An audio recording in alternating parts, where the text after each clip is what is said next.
नागलोक का रक्षक वासुकीश अब पहले जैसा नहीं रहा। उसकी आंखों में अब क्रोध नहीं, कर्तव्य की चमक थी। उसने अपने विष को त्याग दिया था और कृष्ण ने उसे गांव में रहने की अनुमति दी। पर गांव के लोग वो अब भी डरे हुए थे। ये वही है जिसने हमारी गायें चुराई थीं। कृष्णा तो दयालु है, पर हमें इसकी मौजूदगी से डर लगता है। वासुकीश चुपचाप सब सुनता और हर रात यमुना तट पर अकेले बैठकर सोचता, क्या मैं वास्तव में परिवर्तन के योग्य हूँ? इसी बीच गांव में अचानक नई मुसीबत आई। वन से एक रहस्यमयी धुंध आने लगी।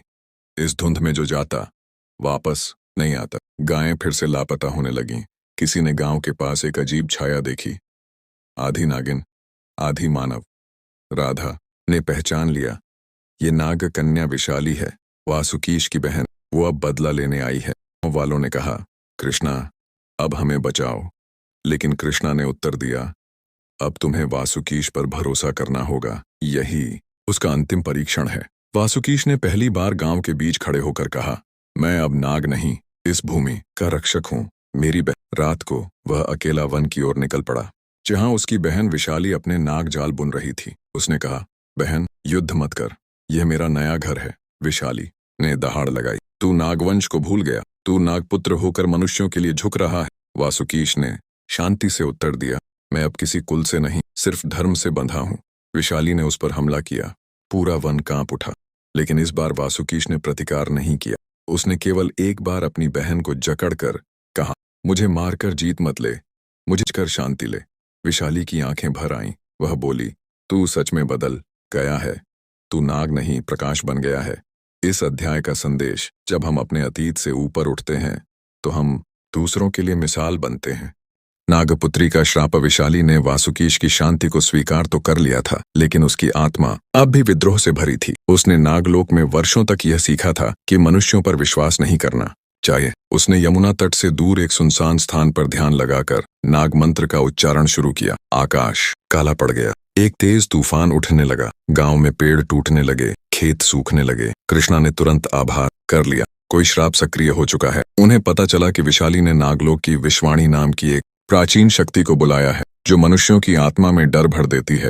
गांव के लोग एक एक कर भयभीत होकर बीमार पड़ने लगे। बच्चों को बुरे सपने आने लगे और पालतू पशु अपने मालिकों को पहचानना बंद कर चुके थे। वासुकीश ने जब यह देखा तो वह चौंक गया। विशाली, तुमने यह क्या किया? विशाली हुए बोली, तुम तो शुद्ध हो गए, पर मैं नहीं हो पाई। नागवन की आग अब भी मेरे भीतर जलती है। ये श्राप तुम्हें नहीं, मनुष्यों के व्यवहार को दंड देता है। वासुकीश ने कहा, अगर कोई पाप है तो वह मेरा था। इस श्राप को मुझ पर लो, निर्दोषों पर नहीं। लेकिन विश्वाणी अब पूरी तरह जाग चुकी थी। अब वह विशाली के वश में भी नहीं रही। कृष्णा ने गांव के सभी लोगों को मंदिर में इकट्ठा किया। उन्होंने कहा, श्राप तब तक शक्तिशाली होता है जब तक हम डरते हैं। चलो हम सब मिलकर दीप जलाएं, प्रकाश का पर्व मनाएं। हर गांव वाले ने एक दीप जलाया। जैसे ही दीपों की रोशनी फैलने लगी, विश्वाणी चीख उठी, मुझे अंधकार चाहिए, ये उजाला मुझे जला देगा। कृष्णा ने राधा, बलराम और वासुकीश के साथ मिलकर एक त्रिकोण मंत्र बनाया और विशाली को उसमें खड़ा किया। उन्होंने मिलकर कहा, जो विष को पीकर बन जाए वही सच्चा रक्षक है।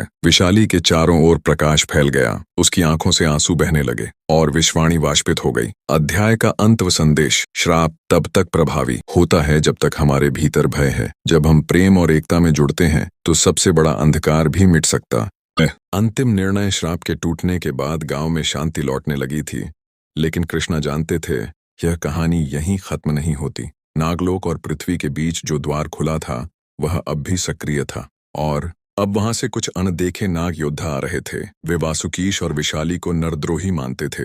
उनका नेता था नागसेन, कालिया नाग का सबसे बड़ा पुत्र और नागवंश का उत्तराधिकारी। वह अग्नि जैसे लाल नेत्रों वाला, सर्पों की हड्डियों की माला पहनने वाला शक्तिशाली योद्धा था। नागसेन ने घोषणा की, वासुकीश और विशाली ने नागवंश की मर्यादा भंग की है। या तो वे सजा भुगतें या यह भूमि हमारे अधीन होगी। गांव एक बार फिर भय में डूब गए, लेकिन इस बार गांव के लोग चुप नहीं रहे। एक वृद्ध महिला ने आगे बढ़कर कहा, वासुकी ने हमारी रक्षा की, विशाली ने अपने श्राप से मुक्ति है, अब यह भूमि उनका घर है। कृष्णा आगे बढ़े और बोले, नागसेन, क्या तुम अपनी शक्ति से डर फैलाना चाहते हो या एक उदाहरण बनाना चाहते हो जहां सर्प और मानव साथ रहें? नागसेन ने कटाक्ष किया, यह कभी नहीं हो सकता। कृष्णा ने गंभीर होकर उत्तर दिया, तो अंतिम निर्णय धर्म देगा, युद्ध या शांति। लेकिन यह युद्ध अस्त्रों से नहीं, चेतना से होगा। नागलोक का धर्म यज्ञ एक दुर्लभ आयोजन रखा गया। नागलोक धर्म यज्ञ जहां तीनों पक्ष अपने विचार रखेंगे और अग्नि देवता निर्णय देंगे।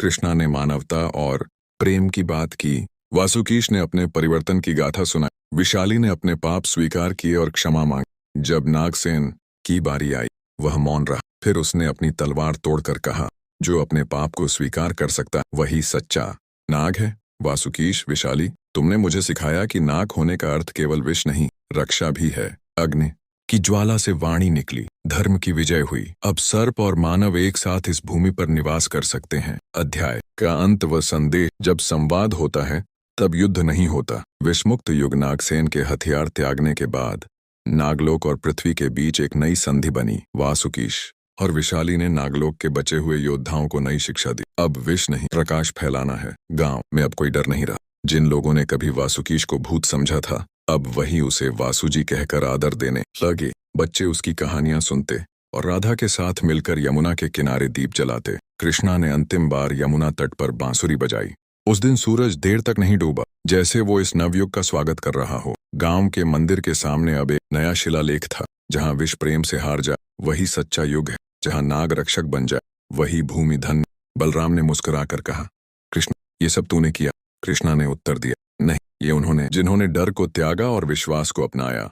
यही है विषमुक्त युग। समाप्ति का संदेश। जब कोई अपने भीतर के अंधकार को पहचान कर उसे रोशनी में बदलता है, तब न केवल वह स्वयं मुक्त होता है, बल्कि युग को भी विषमुक्त बना देता है। आपकी कथा पूरी हुई।